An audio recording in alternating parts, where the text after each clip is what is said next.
구원받은 백성입니까? 무엇을 근거로 하여 구원받은 백성이라고 말할 수 있겠습니까? 때때로 너무 무례한 교회를 다니지만 너무 무례한 사람들을 보기도 합니다. 하나님을 향해서도 참 무례하고 사람들을 향해서도 무례합니다. 너무 높고요. 너무 잘났습니다. 그리고 또 너무 안이하기도 합니다. 너무 넉넉해서 심령의 갈급함, 가난함이 없이 그냥 안이하게 있습니다. 자신은 낮아지고 하나님을 높이는 것이 믿음일진데 그렇지 못하고 나를 덜 돌보고 이웃을 더 돌보아야 할 터인데 그렇지 못하고 자기만 사랑하면서 때로는 신앙인으로 생각을 합니다. 날마다 낮아지는 것이 신앙의 근본일진데 그렇지 못하고 날마다 높아지려고 하고 날마다 낮아지고 싶은 열망을 갖는 것이 신앙의 기본일 터인데 그렇지 못하고 날마다 높아지고자 열망합니다. 교만함으로 그렇지요. 오늘은 사도행전 16장 말씀을 함께 살펴볼 것입니다.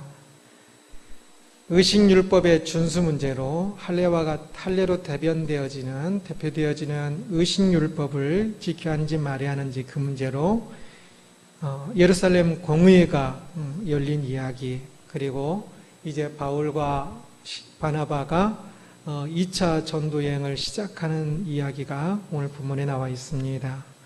이 이야기들 속에서 겸손한 마음에 대해서 함께 말씀을 살펴보고자 합니다. 바울 일행이 1차 전도여행을 잘 마치고 돌아왔습니다. 1차 전도여행은 약 4년 정도 소요됐던 것 같습니다. 은혜 중에 잘 마치고 이제 안디옥에 들어와서 보고하고 그리고 그들에게 말씀을 가르치는데 예루살렘에서 일단의 무리들이 와서 안디옥 교회에 큰 소요를 일으키게 됩니다. 1절 보면 그들은 너희가 모세의 법대로 할례를 받지 아니하면 능히 구원을 받지 못하리라 라고 주장을 했습니다. 할례를 받지 않으면 구원을 받지 못한다. 이 말은 잠자는 호수에 큰 돌을 던진 격이 되었습니다. 안디옥은 유대인들보다는 주로 이방인들로 구성된 교회이고 그래서 대부분이 할례를 받지 않은 상태였습니다. 그들이 할례를 받지 않고도 믿음을 알고 복음을 알고 그 안에서 믿음 생활을 잘하며 또 전도까지 다른 지역의 전도까지 잘하고 있었는데 할례를 받지 않았기 때문에 구원을 받지 못한다는 예루살렘에서 그것도 예루살렘에서 온 사람들이 그렇게 이야기를 하니까 그 이야기를 듣고 굉장히 큰 혼란이 있었을 것입니다. 바울이 1차 전도 여행을 한 곳이 주로 갈라디아 지역입니다. 신약성경 중에 가장 먼저 쓰여진 책이 뭐라고 했지요? 야고보서일 것이라 그랬지요. 그리고 두 번째 정도로 쓰여진, 그래서 바울 서신 중에는 가장 먼저 쓰여진 책이 바로 이 갈라디아서입니다. 1차 전도여행을 하고 나서 바로 그 갈라디아 지역의 교회들에게 할례로 대표되어지는 이 의식율법 문제에 대해서 그 지역에도 이 예루살렘에서 또 사람들이 가서 이야기를 했던 것 같습니다. 그래서 바울은 편지를 써서 그것이 그들의 주장이 잘못된 것임을 이야기한 서신이 갈라디아서라는 성경입니다. 그 갈라디아서는 지금 사도행전으로는 지금 이 15장이 그 배경이라 할 수가 있습니다. 바울은 갈라디아서를 통해서도 그리고 또 이 안디옥에서도 그 사람들에게 그들이 주장하는 할례를 받아야만 구원을 얻는다는 그것이 얼마나 잘못된 것인지를 분명하고 구체적으로 지적하며 이야기를 했을 것입니다. 그러나 결국 그 문제는 잔잔하지 아니하고 계속적으로 문제가 되자 안디옥 교회는 바울과 바나바를 예루살렘 교회에 공식적으로 파견해서 이 할례를 받아야만 구원을 받는다고 이야기하는 사람들이 있는데, 당신들로부터 온 사람들이 있는데 그것이 어찌 된 것인가? 라고 공식적으로 질문을 하게 되는 겁니다. 그래서 바울과 바나바는 예루살렘 교회에 파견되어서 그쪽으로 가서 이제 예루살렘 공의회라고 보통 이야기하는 그 회의에 참석하게 되는 것입니다. 그곳에서 예루살렘에서도 많은 논쟁을 거치고 난 이후에 사도들의 대표격이라고 하는 베드로의 공식적인 이야기가 오늘 본문에 나오고, 그리고 또 장로들의 대표격인 야고보, 이 야고보는 사도 야고보가 아니라 예수님의 그 육신의 동생 야고보를 말하는데, 야고보서를 기록한 야고보를 말하는 것인데, 이 야고보의 지지 속에서 바울과 바나바가 옳다라고 최종적으로 공포되어집니다. 이것을 논쟁할 때 예루살렘 교회에서도 일부 바리새인 기독교인들, 예수님 그 사복음서에 나오는 바리새인과 지금 여기서 나오는 바리새인은 조금 다르다 할 수 있는데, 사복음서에 나오는 바리새인은 기독교인 바리새인이 아니라 그냥 바리새인이었는데, 오늘 본문에 사도행전에 나오는 교회 안에 있는 이 바리새인들은 교회 안에 있기 때문에 기독교인 바리새인들이라 할 수 있습니다. 이들이 주장하기를, 5절을 보면 이방인에게 할례를 행하고 모세의 율법을 지키라 명하는 것이 마땅하다. 우리처럼 그들도 할례를 받아야 하고 모세의 율법을 지키는 것이 마땅하다라고 주장을 하는 겁니다. 그러자 베드로는 우리는 그들이 우리와 동일하게 주 예수의 은혜로 구원받는 줄을, 할례나 의식율법이 아니라, 의식율법은 그림자이고 실체이신 그리스도가 오셨기 때문에 바로 그 그리스도, 그 예수의 은혜로 구원 얻는 줄을 아노라. 이 부분에 있어서 저들과 우리가 동일하다라고 이야기합니다. 베드로의 이러한 그 이야기는 실제로는 참 어려운 말이었습니다. 지금 예루살렘에는 대부분이 유대인 기독교인들입니다. 유대인 배경을 가지고 있기 때문에 그들은 태어나면서부터 할례를 받았고, 그리고 의식율법을 지금까지 다 지켜온 사람들입니다. 사실 베드로도 이방인 고넬료에게 갈 때 굉장히 어려워했었습니다. 이방인과 식사하는 것도 어려워했었고요. 다 할례를 당연히 받아야 하는 것처럼 생각하고, 다 받았고 또 받아야 하는 것처럼 생각하는 분위기였고, 또 모세의 그 의식율법을 지키고 있었기 때문에 당연히 그리한 것처럼 여겨지는 분위기였던 것입니다. 그러기에 그들의 그 기득권으로, 그들의 근본적인 그들의 기존의 그 전통과 습관대로 저 안디옥에도 우리 당연히 너희도 그렇게 해야지라고 말하는 것이 쉬운 말이지요.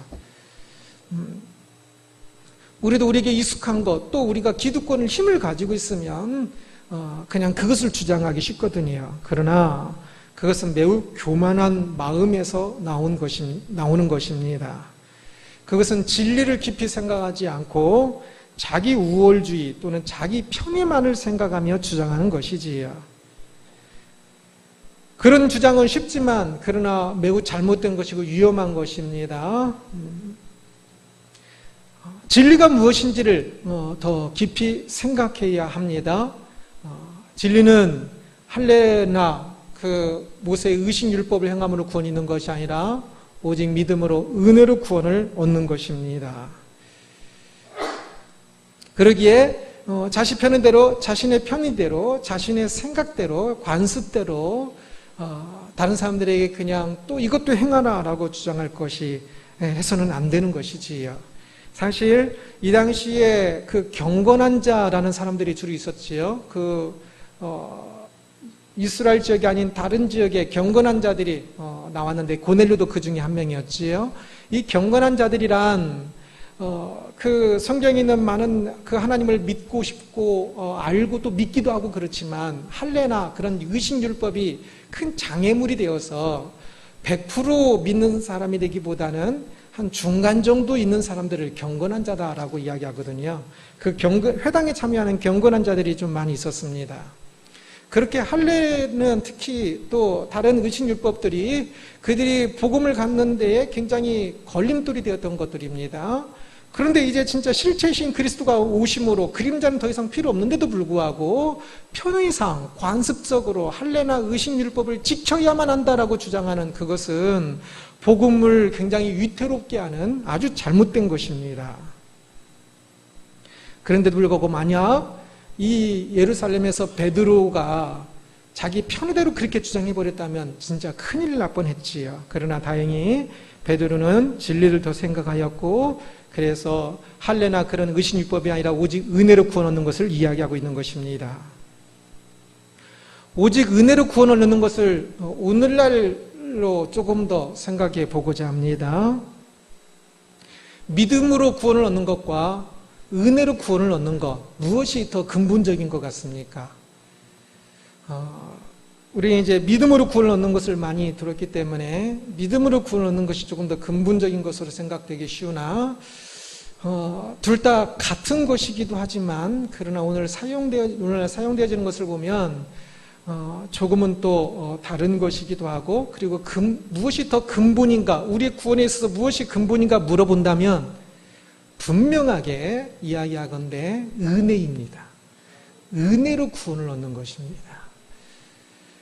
특히 믿음을 어떤 외적인 행동화된 것으로 생각을 한다면 더더욱더 그러는데 믿음으로 구원한다고 할 때 믿음 하면 사람들이 주로 생각하는 것이 내 입술로 하나님을 주로 시인하는 것 또는 하나님을 인정하는 것 또는 교회에 다니는 것 그러면 믿음이 있다 이렇게 생각하는 경향들이 있고 또 그렇게 그 믿음들은 주로 내가 이렇게 말을 하고 내가 인정을 하고 내가 교회에 다니고 하는 그것을 생각하면서 내가 무엇을 함으로 어떤 자격이 있는 것을 생각하기 쉽습니다.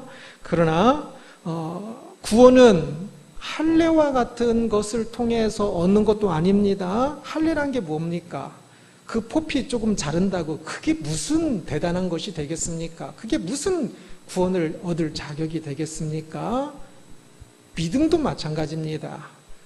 내가 하나님을 인정한다고 하나님이 아닌 분이 하나님이 되는 겁니까? 내가 교회 다닌다고 참 하나님께 내가 뭐 대단한 일을 해드리는 것인 것 같습니까? 그 영광에 한 토락이라 더할 수 있습니까? 아닙니다. 아무것도 아닙니다.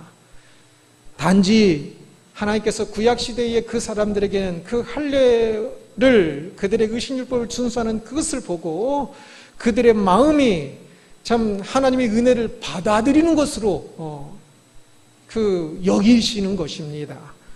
오늘날 믿음의 행동이라는 것들도 마찬가지입니다. 그것을 보고 그것이 그 믿음의 고백, 믿음의 행동들이 자격 있는 그것을 함으로 우리가 구원 얻을 자격 있는 것이 아니라 그것을 보고 하나님께서 참 긍휼히 여기셔서 은혜로 구원을 얻게 하시는 것입니다. 모든 것이 은혜로 그렇습니다.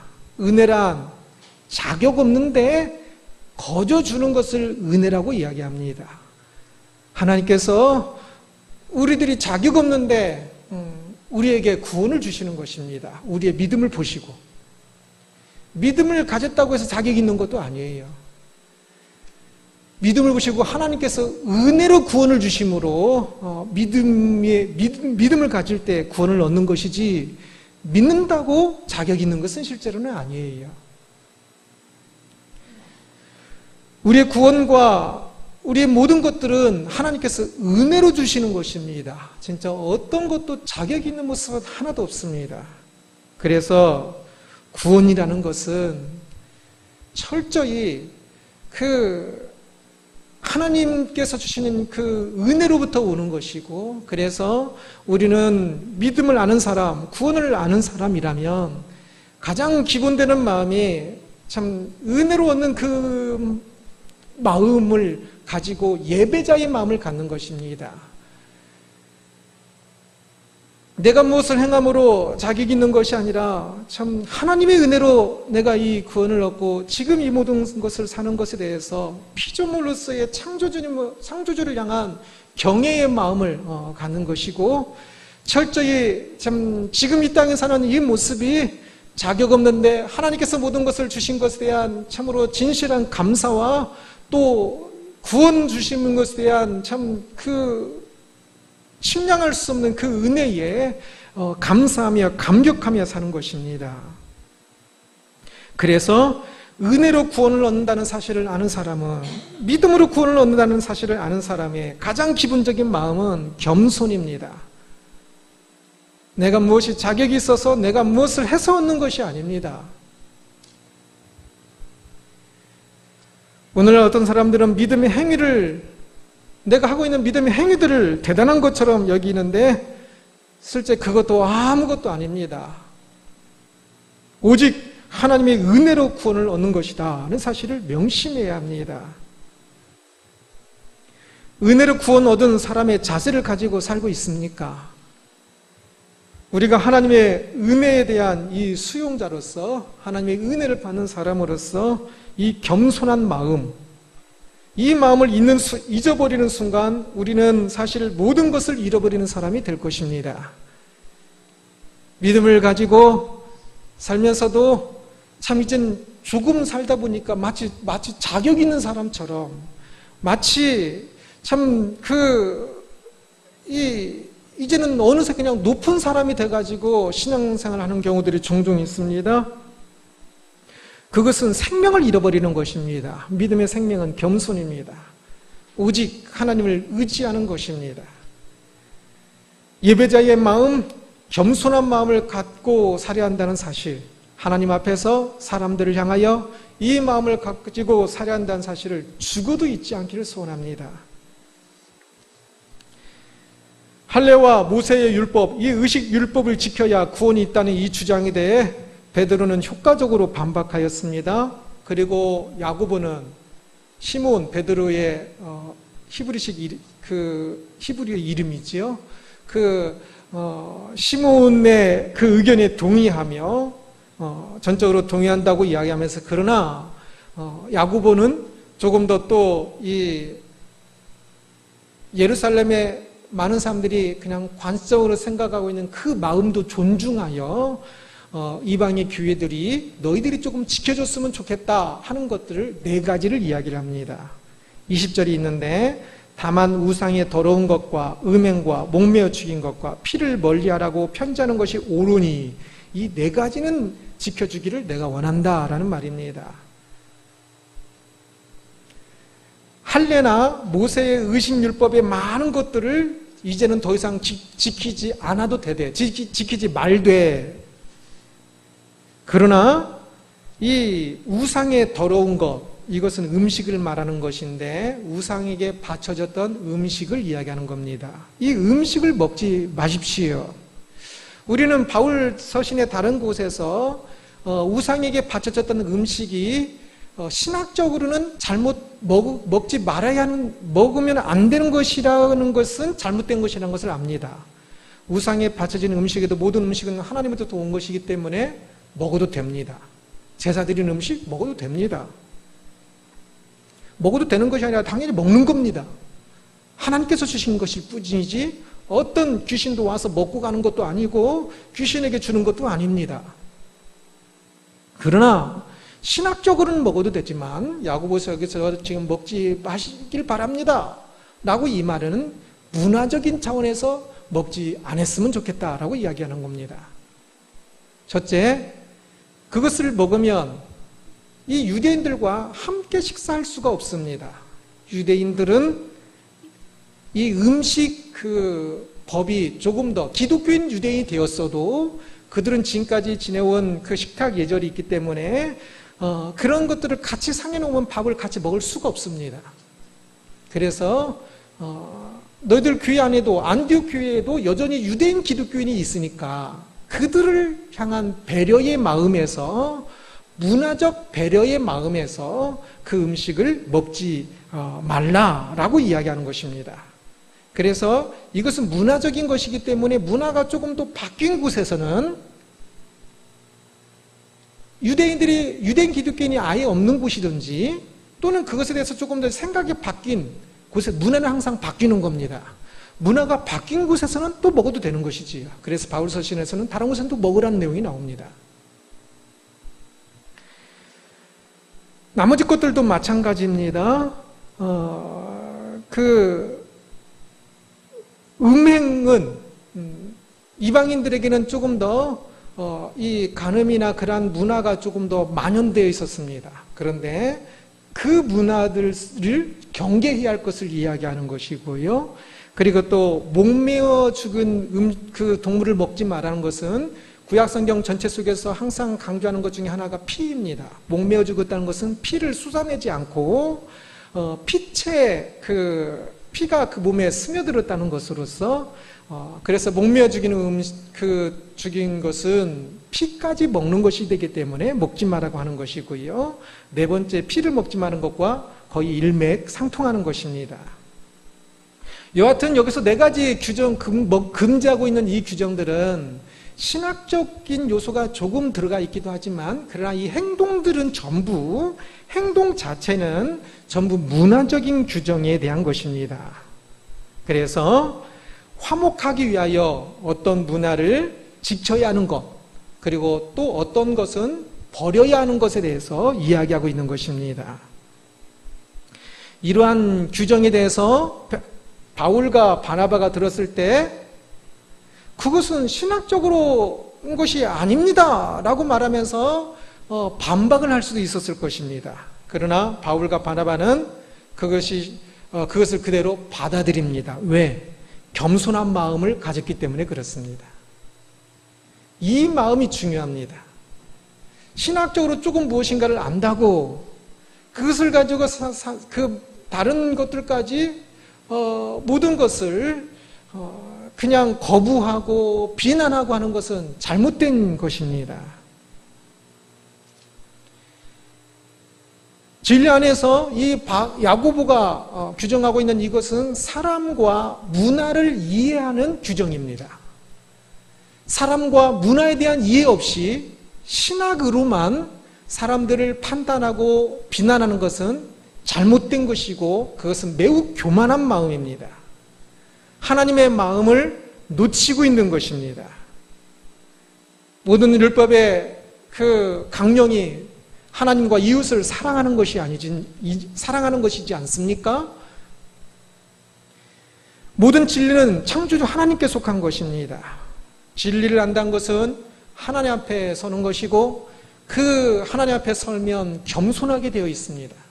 이 겸손한 마음이 없이 조금 안다고 그것으로 비난하고 비방하고 누군가를 넘어뜨리고 그리고 자기 주장만 하게 된다면 그것은 아는 것이 아니라 그것은 모르는 것이 됩니다. 15장의 마지막 부분은 바울과 바나바가 2차 전도 여행을 시작하는 이야기입니다. 그들은 이제 그 1차 전도 여행을 갔다 오고 예루살렘을 또 갔다 왔지 않습니까? 1차 전도 여행을 갔다 오고 한 1, 2년도 채 안 되어서 그들은 다시 2차 전도 여행을 시작을 하게 되는데 2차 전도 여행의 시작은 1차 전도여행 때 갔다 왔던 그 갈라디아 지역의 교회들이 지금 복음을 잘 지키고 있는가 그것을 확인하기 위해 가서 또 격려하기 위해서 시작하려고 하게 됩니다. 그런데 결과적으로 이야기하면 이 2차 전도여행은 그 갈라디아 지역만 아니라 더 넓은 지역을 가게 됩니다. 아주 넓은 지역을 가게 되는데 그래서 이제 유럽 쪽으로 가게 되는데 그 갈라디아 지역을 포함하여 그 이유가 아마 이 바울과 바나바가 서로 나뉘어지면서 그렇게 되었을 것입니다. 이 2차 전도 여행을 시작하는데 가는 것을 함께 바울과 바나바가 마음에 참 서로 굉장히 친했고 서로 세워주는 사람이었으니까 함께 가는 데는 함께 동의했는데 그런데 문제가 생겼습니다. 마가 요한, 마가라는 이름을 가진 이 마가를 이번에 같이 데리고 가야 하나 말아야 하나는 문제였습니다. 마가는 이전에 1차 전도여행 때 함께 갔다가 중간에 다시 돌아가 버린 사람입니다. 그러니 바울은 반대했고 바나바는 같이 가자고 주장을 했습니다. 마가는 바나바의 조카입니다. 조카니까 아무래도 조금 이렇게 더 그럴 수 있겠지요. 그리고 또 마가는 이 바나바의 이름이 본래 다른 이름이 있거든요. 그런데 바나바는 별명과 같은 겁니다. 바나바 뜻이 뭐냐면 격려의 아들이란 뜻으로, 오늘날 식으로 하면 이 아들이 그냥 꼭 육체적 아들이 아니라 그것의 성격을 가진 사람, 어떤 그것을 잘하는 사람이란 뜻으로, 오늘날 하면 공부 잘하는 사람은 공부의 신, 게임 잘하면 게임의 신, 그러죠. 그 뜻입니다. 바나바는 격려의 신이라고 번역할 수 있습니다. 그만큼 이 격려하는데, 사람을 잘 세우는데 은사를 가진 사람이었거든요. 그러니 이 마가가 지난번 1차 때는 돌아갔지만 그래도 그를 다시 격려해서, 그를 다시 세워줘서 이번에도 데리고 가서 다시 또 훈련시켜야 한다고 생각을 하는 것이 바나바다운 생각인 겁니다. 게다가 또한 이 마가가 마가복음을 쓴 그 마가거든요. 마가 안에서 바나바는 잠재적인 능력들을 보았을 수도 있을 것입니다. 마가는 이후에 베드로와 함께 더 사역을 하게 되고 베드로의 수제자처럼 되고, 그래서 마가복음을 기록하게 되거든요.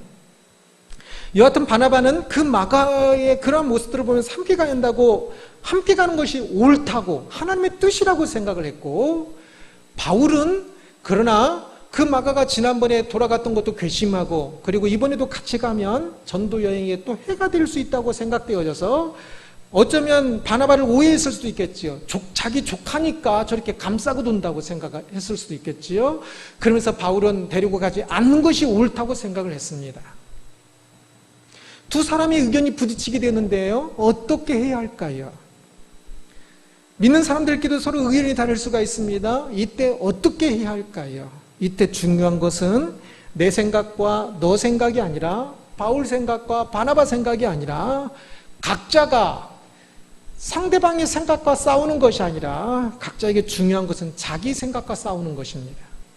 그래서 내 생각이 지금 하나님의 주시는 생각인가, 하나님이 주시는 마음인가, 이것을 가지고 싸우는 것이 중요합니다. 바울과 바나바는 당연히 믿음이 성숙한 사람이었고 아마 분명히 그것으로 싸웠을 것입니다. 그래서 그들은 그렇게 고민하면서도 그들이 결론을 내기를, 바울은 내 생각이 마가를 데리고 가지 않는 것이 하나님의 뜻이라고 최종 결론을 내린 것 같고, 바나바는 마가를 데리고 가는 것이 하나님의 뜻이라고 최종 결론을 내린 것 같습니다. 그러면 어떻게 해야 할까요?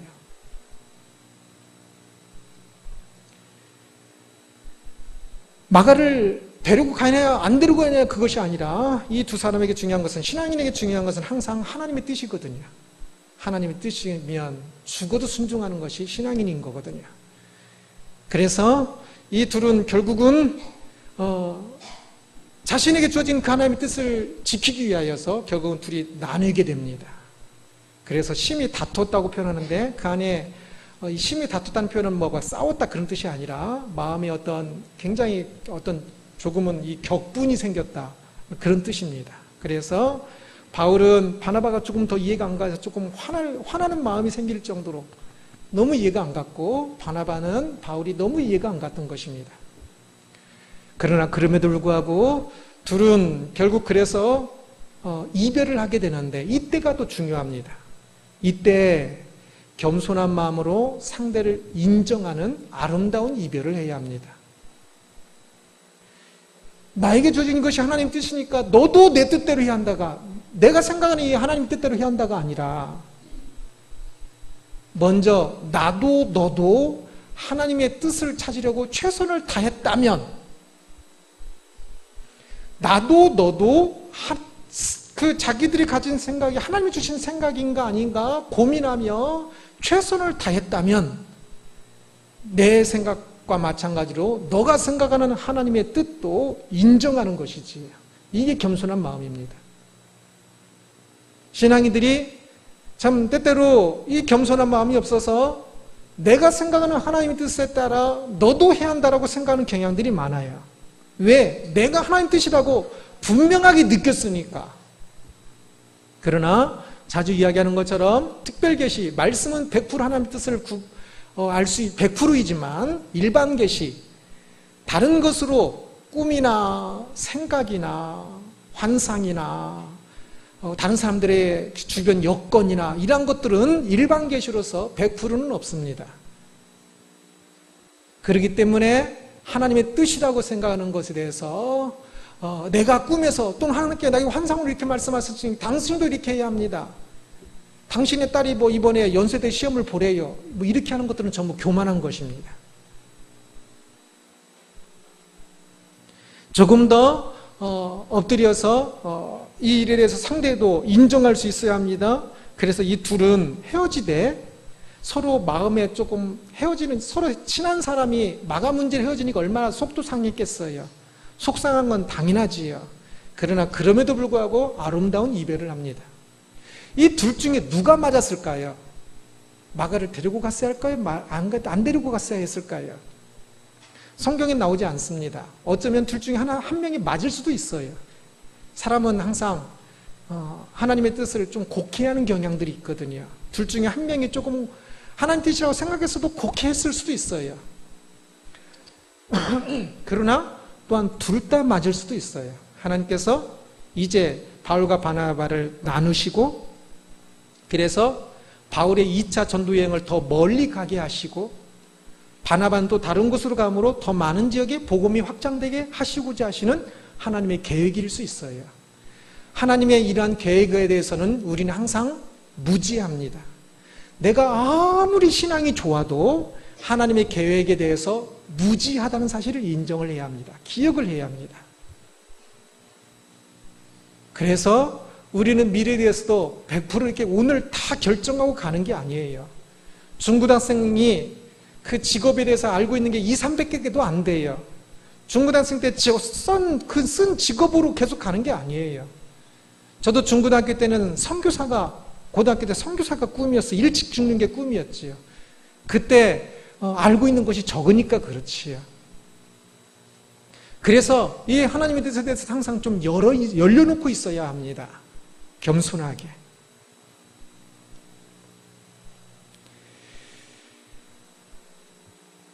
안다고 생각하는 것에 그래서 조심해야 합니다. 사람은 모르는 것에 대해서는 조금 더 조심하는데 안다고 생각하는 것에 대해서는 교만하고 조심하지 않으므로 더 많은 문제들을 일으킬 때가 많습니다.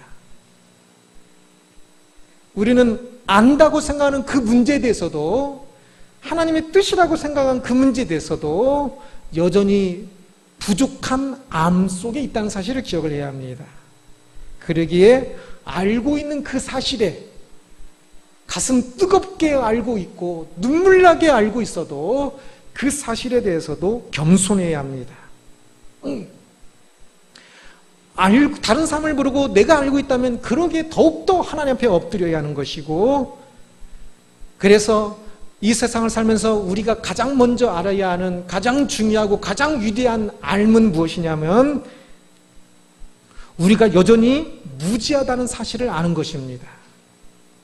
그래서 항상 하나님 앞에 엎드려야 한다는 사실, 가장 잘 알고 있는 그 사실에 대해서조차도 우리는 많이 무지하다는 사실을 알아야 합니다. 오늘은 겸손한 마음이라는 제목으로 말씀을 살펴보았습니다.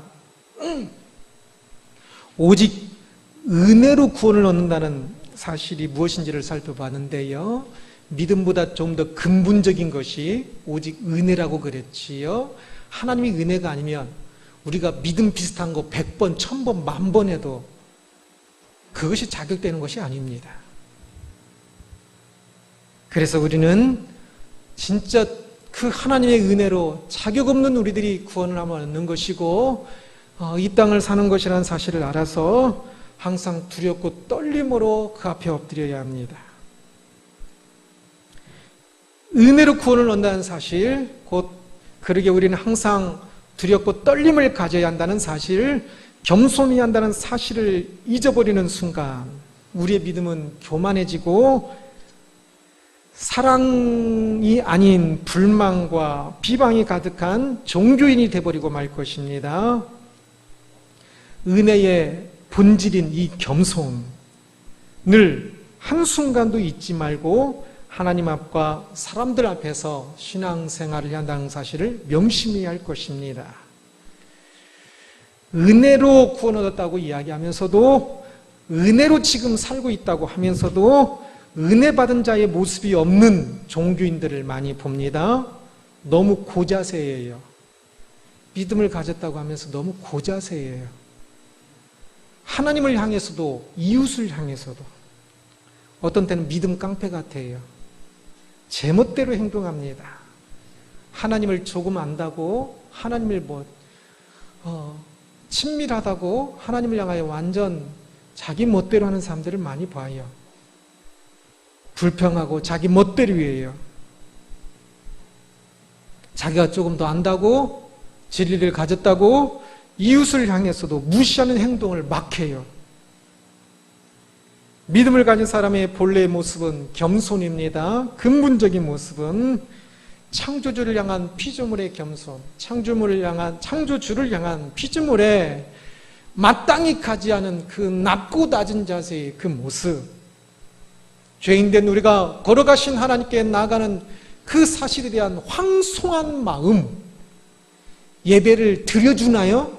어찌 예배를 드려주고 예배에 그냥 참석해 주는 게 세상에 어디 있습니까? 우리처럼 큰 죄인이 걸어가신 하나님 앞에 나와 예배 드릴 수 있는 것이 너무나 황송하게 감사한 것임을 알아야 할 터인데, 감사하고 황송한 자세가 아니라 진짜 예배 보는, 구경하는 자세로 온다면 그것은 믿음에서 너무나 먼 자세입니다. 이웃을 사랑할 수 있는 은사를 가지고 있다는 것, 이것에 대해서도 몸둘 바 모르는 감사를 가져야지요.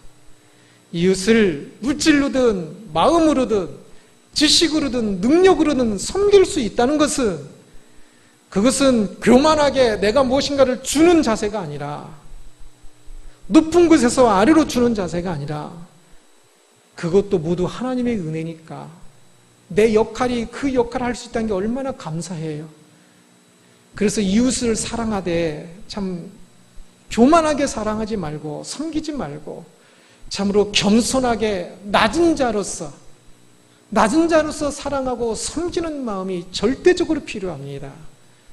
하나님을 향하여, 이웃을 향하여 이 겸손한 마음을 놓치면 우리는 생명을 잃는 것입니다. 그런데 너무 쉽게 이것을 놓쳐요. 신앙이 적은 사람도, 많은 사람도, 젊은 사람도, 나이 든 사람도 이것을 너무 많이 놓쳐요. 저 자신도 너무 많이 놓쳐요. 우리가 하나님 앞에서 또 사람을 향해서도 항상 이 겸손 자세로, 오직 은혜를 구원 얻은 자로서의 이 자세로 오직 겸손히 하나님을 사랑하고 이웃을 사랑하는 우리들이 되기를 주님의 이름으로 축원합니다. 기도하겠습니다.